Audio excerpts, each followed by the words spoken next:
This is The Big Story presented by herbchambers.com. Hi, Gideon Gil, Health and Science Editor of the Boston Globe.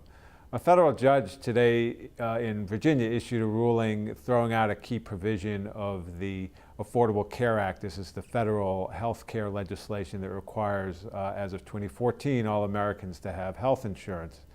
The judge said that ruled in favor of the state of Virginia and said that the federal government does not have the authority to require Americans to have health insurance or pay a penalty. He is the first federal judge to issue a ruling like that. The previous challenges to the federal law have actually been turned down by district court judges another judge in Virginia and also another federal judge in Michigan previously. So what this does is now set up a conflict in the federal courts that is likely to end up being settled by the U.S. Supreme Court.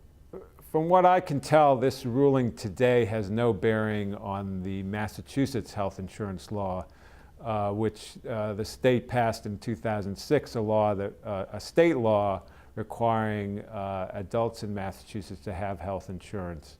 That law the court today was ruling on whether the federal government had authority to require citizens to have insurance. It said nothing about whether states have that authority, and it's really, in constitutional law, there's a great deal of difference between what rights the federal government has, what powers the states have.